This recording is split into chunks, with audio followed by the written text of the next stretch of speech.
The Lekker Rugby Pod Instant Reaction with Harry Jones, only on Megaphone Rugby.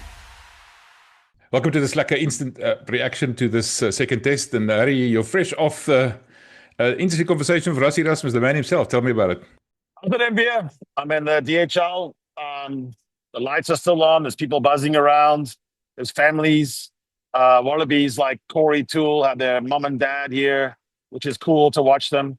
But I was walking through the press area after the press conference and ran into Rassie Erasmus, who said, "Hey, I like your thing." He's holding a Castle Lager. "I like that. I like the thing you do." Oh, good. And then I established that it was actually what it is that we do that he was talking about, not some other thing that I do or whatever, some naughty thing that I'm involved in. So we had a good chat. He said he likes the way we present things. It's fair enough. George Gregan was walking by, so he joined the conversation. And we're trying to analyze the Wallabies. So Rassie said to me, which was kind of surreal, they're bloody good at the breakdown, man. They're just really good at the breakdown. This is a proper team. And he said, I don't know why people are not believing that it's a proper team, because it's a proper team. And I said, what exactly in the breakdown are you talking about that they're good at? And he said, the counter-ruck and the choices, kind of echoing the question I gave Fraser McWright, which is apparently what Rassie was actually reacting to, was that question. Also, on the kick chase, he said, it didn't really go all our way.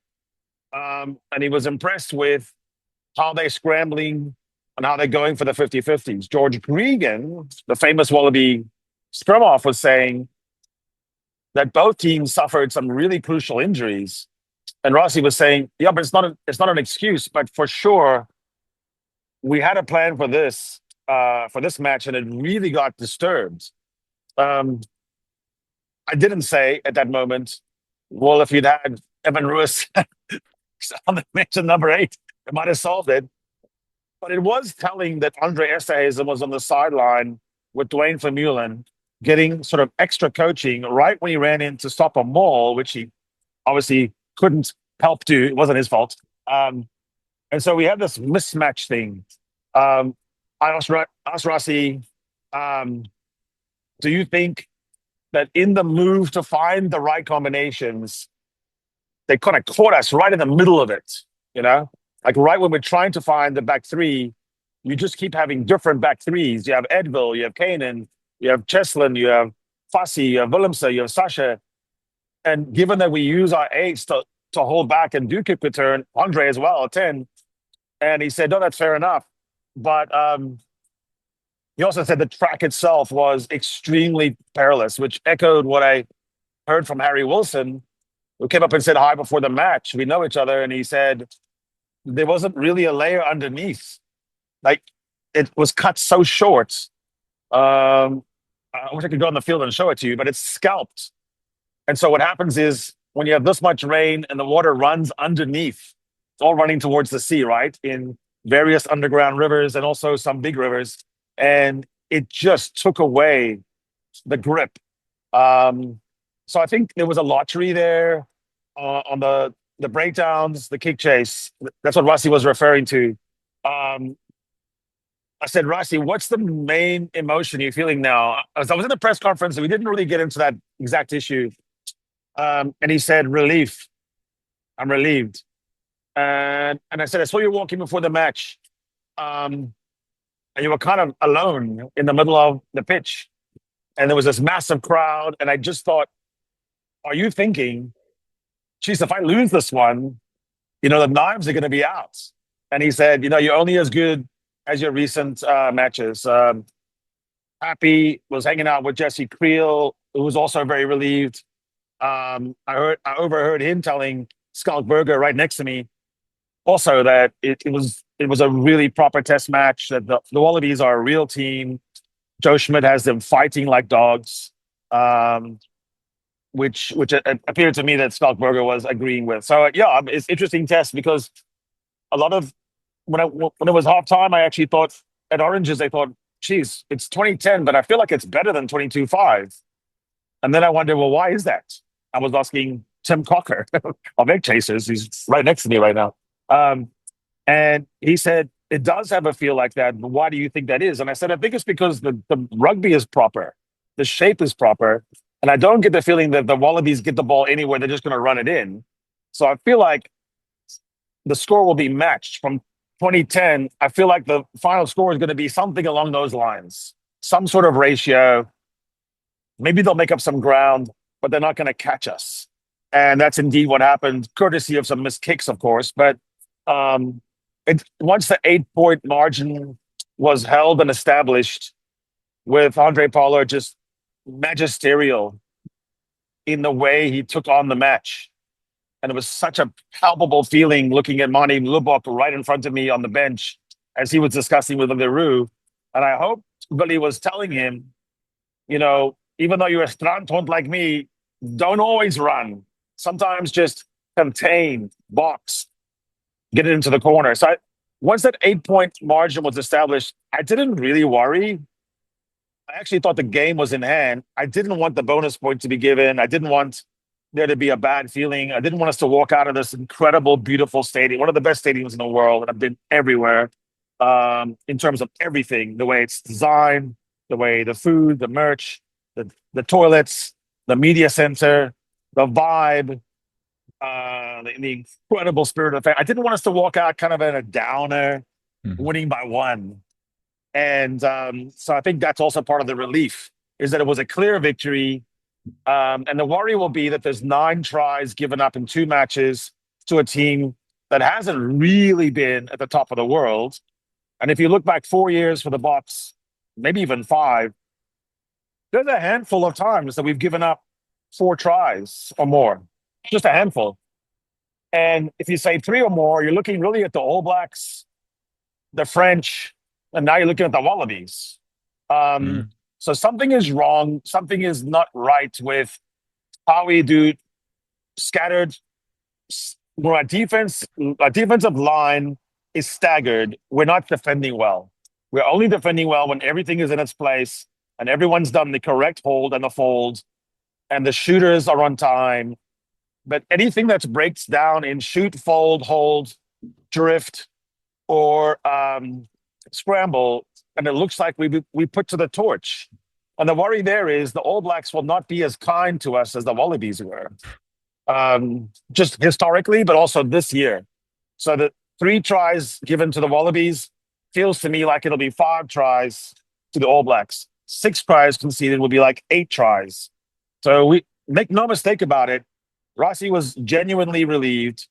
I think he was genuinely embarrassed last week.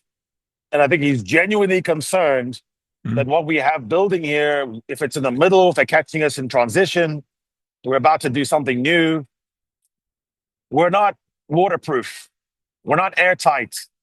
We're a leaky vessel. And we're going across the Indian Ocean and then the Tasman to the shaky isles where if you got anything wrong with you, those All Blacks know how to hammer down. I'm still going to say I feel really grateful to have been here, to run into Rassie, to have him recognize us. I was signing autographs tonight, which is a weird, surreal feeling. Like little guys coming up and saying, "Can please sign this?"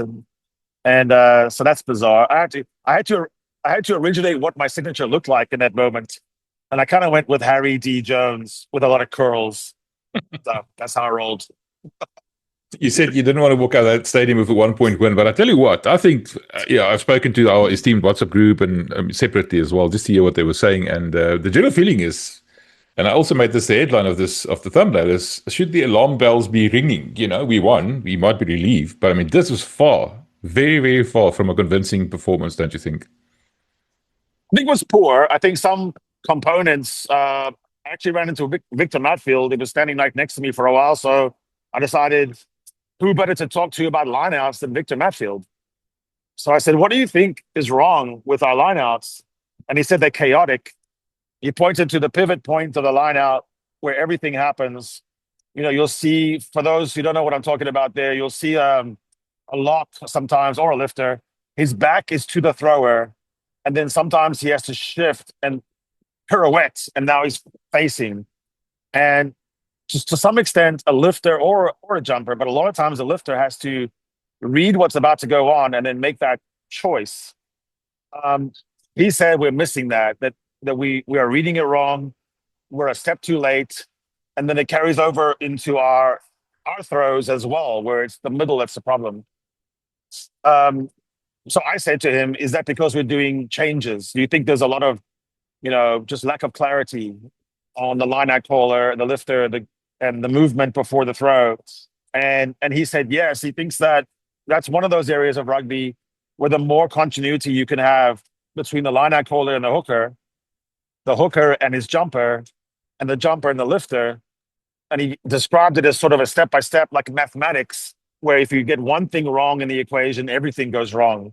By the way, couldn't have been a nicer guy. Absolutely was patient with my questions. And so then I started looking at the line out from that point on in the middle instead of the top or the jumper. And I just watched the middle movements. And so I'm going to do that again on the rewatch. Yeah, can we do a proper analysis later this week when you're back at home? I think that's probably called for, especially given we're going to New Zealand now. I just want to talk about certain players. You talked about certain players. Watch it. Yeah. Players getting a chance to prove that they're still there and up there. I think a player that's played his last game, if I looked at his face when he walked off the field, firstly was Franco Mostert.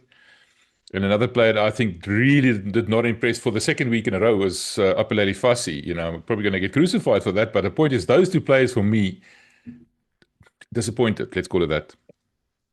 So I see exactly what you mean about Franco Mostert. Great warrior. Deserves to be spoken in the same breath as Donnie Rousseau and guys like that. And that you could put him anywhere. He never complained. He gave it his all. But I know what you're saying. I saw the same thing, and it makes me sad. It makes me very sad, actually. But what do you mean about Fassi exactly? Because I didn't see that. I didn't peg him either as really good or really bad. I kind of viewed him as average. What was it that you looked at? Out of position. With that one try, just after halftime when they scored, he was completely out of position. His kicking went awry. He tried everything. Every time something went wrong, he was the guy that it went wrong with, if you know where I'm going with. He was sort of almost like he felt, it looked like, imposter syndrome, we talked about it the other day. It's like he's being found out, I'm here, and when are people going to find out that I'm not up to it? And I think to me, from what I saw, I wasn't there, it just felt to me, and to a couple of our fellow observers, that seemed to have been the thing. No, I can see that now. Now, what I'll say is that he was a one-note player tonight, and that every time he collected a ball, I actually knew what he would do, which was launch a high ball, which I don't disagree with on tonight's surface, and because he's such a world class. But I also thought it spoke to some of his self-confidence issues that Rassie referred to a week ago, because Apelele Fassi at his best mixes it up with some scorching, searing, line-breaking, you cannot catch me. And I think it's the question mark around that we saw Tom Wright do a week ago for the Wallabies, where you don't really know if Tom Wright's going to kick it up.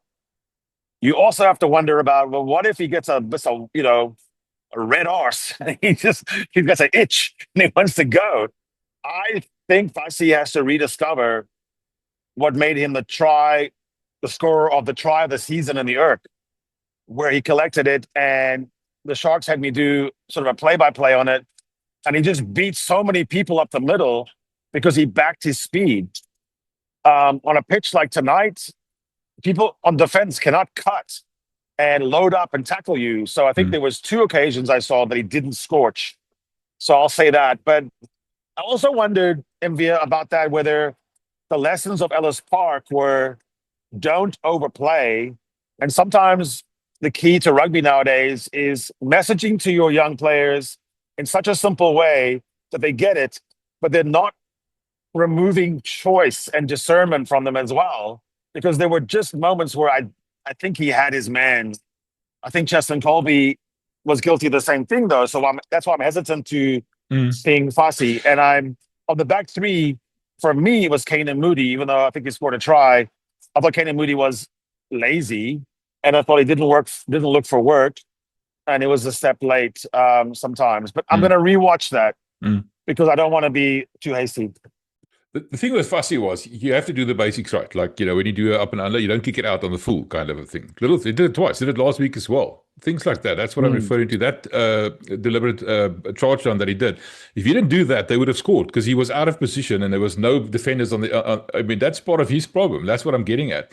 I wonder if he doesn't break structure. You talked about he was very good in the URC, and you always wonder if that is his level. Now he's being found out going up a level.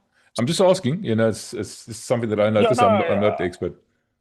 I'm there with you. On the question, I answer that question. No, he is a test level player. You saw what happened when Corey Toole just put speed on the field for the Wallabies. So you had two speedsters. It's how Brian Habana built his whole career. Brian Habana was not the greatest rugby player. He achieved greatness, and he added ruck and counter ruck to his arsenal. But he was primarily a guy that if you gave him a sniff, he would took it to the house. I think Fassi has that. He is just as quick as Corey Toole and Max Jorgensen, whom we are impressed by, we fear, and they had plenty of mistakes too. But the second part of that is Fassi's big, and I think Rassie wants a team that is tall and big to counterbalance the short-ish leckerbacks. If you're going to go with Kurtley and Cheslin, then you got to have someone back there that can defuse bombs and not get picked apart by Blair Kinghorn, Joseph Akususu Ali'i, and these kind of guys, because they can just sky. It was imbalanced like our loose trio, though, because you had Moody and Fassi, and then you had Cheslin, and I didn't think it coordinated. And I think the back three has to actually function almost like a seamless web. And that web is always around you and it always knows where you are. And this is where a guy like Leroux can really help you because he can coordinate. I don't see Fassi being the goalkeeper telling his central defenders where to be, like in football. I don't see him doing that yet.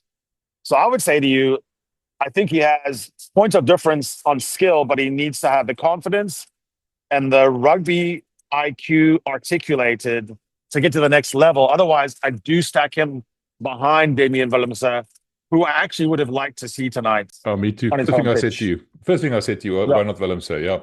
Okay, let's talk about the inevitable, when we have to talk about the fact that Jean-Luc Dupree withdrew right before the game. Kwagga came off the bench. Andre Esterhuizen moved onto the bench. Now, we all think, Rassie made Andre a sort of a super sub in terms of that. It's actually a forward, so it's still a 6-2 bench and everything else. So how did that affect the Springboks? And before, while I'm asking that question, after Oranges, as you call it, Marco moved to the other side of the scrum. Why was that? Was that a function of the fact that he wasn't planning to play 80?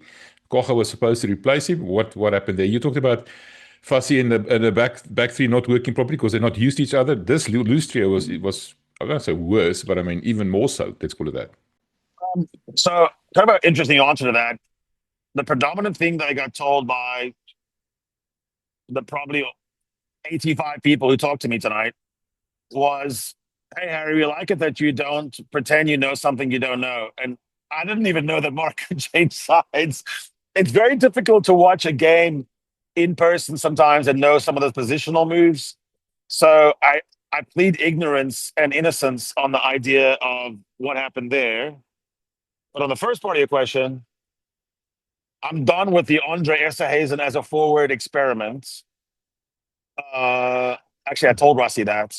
I'm not sure he liked that. But anyway, I don't like it because I think there are specific things as a back that you have to know and do, and there are specific things you do as a forward you have to do. And I actually think it's more difficult to go from a back to a forward. That's going to sound really crazy to everyone, but I think it is. I'm not talking about 9 and 10, but if you move me to a center and I'm Kwagga Smith, I think I know generally what I'm supposed to do. I might not be able to do it. I might be too slow, but I think generally I know to come up on defense. I think I generally know to jam. I think I generally know to circle and cover. If I'm in sort of the dog leg part of the field, I know that I'm supposed to like hold my space and my width to give options.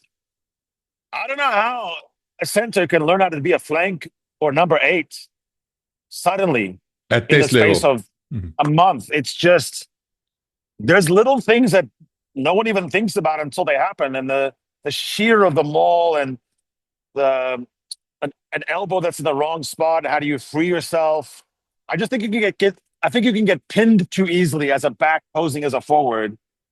Whereas a forward, it's about speed. So if you can just keep up on your speed, you're going to be sort of okay, unless you're, on an island. I don't like taking a big back and making him a forward. And I hope that it's done. Yeah, the thing is, he went on immediately defending a line-out ball, which ended up conceding a try. And you said Duane Vermeulen was speaking to him beforehand and obviously saying, and that's when Franco came off, and you could see Franco was dead on his feet, so he couldn't probably stay on. So they were caught a little bit. That's probably the clearest sign that they were caught out, if you want to call it that, but with this withdrawal of Jean-Luc Debré. What do they call it? It's a rod of your own making. You made a rod for your own back. So we do have a number of talented, dedicated number 8s in the country who are happy to run into 2 people and take them with them, have power, understand how to play from the base. It's when you start playing, silly buggers with number 8, that even if the person you put in there is playing well, it messes up your bench if you don't think of it that way. And so I'm still back on the idea of Andre as the experiment. Look, I think he's a wonderful player and he's powerful enough to be a forward. I don't think forwardry can be picked up in a month or 2 at test level. I would prefer to see him transform, like convert to forward then at Sharks. Let's see it for a while. I feel like that was a hole. Overall, I thought, like I said, I didn't worry about this game once we had established that margin and appeared to be able to defend it. I thought there were a number of incredibly good defensive sets up the middle, but we seem to be frail on the edges. And I do worry about that against the All Blacks, who do have as much speed as the Wallabies, maybe not as much as Corey Toole and Max Jordanson, but plenty of speed. But they have guys like Will Jordan, who I think can play better from the back. And I also think people like Rico Ioane, those kind of guys can just punish you if you have these slip-ups. So from now till then, line out, defensive fold, and getting the shooter right and jamming correctly so that you reduce space. And then I think also we have to perfect our kick chase if we're going to go to it so often, because we kind of did what the Bulls did for a while in this season that just finished, where you'd send one person on a chase. And it was just too easy for James O'Connor or whoever else was fielding kicks to gather, to do a bit of, you could always jig the first guy and then you can reestablish an exit. You mentioned it, but then you sort of skirted it. Let's talk about the elephant in the room, Evan Roos. Is he going to New Zealand, do you think? Yeah, I just don't know. My sources have told me what they've told me. Either they're lying or they made it up, or I'm crazy, or they're telling the truth. But I just think whatever that was, it's not been settled. The beef has not been squashed. Okay. And it will need to be squashed. That being said, these are grown men, and grown-ass men can squash beefs. You just go into a room and come out 30 minutes later and it's squashed. That's what makes us so wonderful, men. We can do it. We don't have to fight for 10 years. So I think sometimes necessity breeds invention, and maybe the necessity of, because Evan is in actually the standby group. He's a part of the larger squad. He's in whatever WhatsApp group is happening. He's getting the shapes on exit. He's getting the inside cleaner notebook. He's got that. I just think it's time to say, let bygones be bygones. Yeah. You're a good boy. You're carrying low into contact. You're still an absolute moose in the carry. Help us in New Zealand, run into some guys who like contact. Because I don't think you can really run Kwaha indefinitely into there. And now that you haven't been able to play Jean-Luc, now you're in this weird thing where you keep revolving players. So if he does get fit, then you're once again lacking cohesion. I think Evan Roos had that cohesion. He knows the playbook. I think he's the kind of straightforward player that other players know how to play around. I think I know how to clean for Evan Roos myself. I know, because I think I know where he runs. It doesn't really matter if you know where Roos runs, because he's really good at running over you. And again, that's what is needed against teams like the All Blacks, who are really good at stuffing the run. Mhm. They got a proper scrum. But who scrums at 8? He moves the pack. He's not just a token guy on the back lifting up people's bombs and then going in. He actually has strength there that is helpful. And in no way am I comparing him to Dwayne Vermeulen, who's one of the best mock 8s ever. But he does bring you that sort of heft, which is not just a ceremonial push at the back. Well, we saw Josh Strauss being picked for the Bulls Currie Cup game tomorrow, so maybe Dwayne can be picked for the games in New Zealand. You never know. Listen, Dwayne looked so animated on the sideline that I think I would back him for the job. Even now, he looks lean. He probably had some nice rest. Maybe he played better. Stick him on there, coach. Let's go, Rassie. Why not? Listen, no instant reaction will be complete without having a look at the Australians. And let's give credit where credit is due. I mean, they lost Tom Wright very, very early on. Nick White, they lost him as well. He was brilliant with that little free kick he put through. The first try that they scored. For the first time, we saw how quick tool he actually is. It's such a pity, I think, that Joe Schmidt has to leave. I mean, if I were them, I would do anything to hang on to the guy because he's definitely turning that ship around. Yeah, Joe Schmidt's been a really good coach for a very long time. He took Ireland from never having been in the top group to being number 1 in the world for a time. He didn't have the horses to get across the line in the 2019 World Cup. But then he crossed over to New Zealand and took a team that was sort of wobbling in 2022 and brought them to one scrum away from beating the Boks in the World Cup final. Then he came across and restored Wallaby pride. Massive props to him. He deserves all that. He's got a special needs son, and he's made a promise to his wife that he's going to go back to New Zealand. Mm. It's been enough travel. It's been enough this, enough that. If I have any imagination, Rugby Australia is probably breaking the bank anyway and saying, Joe, we have fantastic schools in Sydney for your son. Let us talk to your wife. We'll be the bad guys. Twist your arm. Because I don't think the Wallabies need to be transitioning from Joe to Les Kiss, who's never been a head coach at test level, and he's older than me. And it's difficult to do that kind of work for the first time. I'm not saying that you couldn't be 61 or 60. You could be that age and be a test coach, but you were doing it for 20 years already, 15 years. So you've already done all that stuff. Obviously, there's going to be a transition where Joe Schmidt and Les Kiss are in the saddle at the same time. That's designed that way. He's agreed to that little extra. So if Rugby Australia can just make the sale on humanitarian reasons, including his son, and say, okay, just give us 2 more years. I think they would be unwise not to at least request it. No, just at least try. All right, I have to ask this question. Will I be receiving an email from Cindy? Did you behave today, or were you scolded again?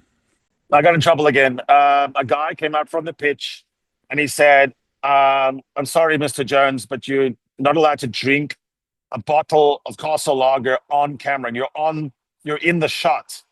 And I said, oh, I'm not. And then I realized, I looked around and none of the other journalists had their beers with them. So I got in trouble again. Yeah, but when I saw Cindy again, we hugged. She was happy. I think I've just got the bad boy label now, but it's a forgivable, forgiven, lovable bad boy. It's not a bad guy, get out of here, bad boy. The lovable scoundrel. I'm the sort of head boy guy. I'll balance you out. Don't worry. Thank you. All right, thanks, Eddie. That was good. I appreciate it, man. I'll talk again soon. Safe travels home. Cheers.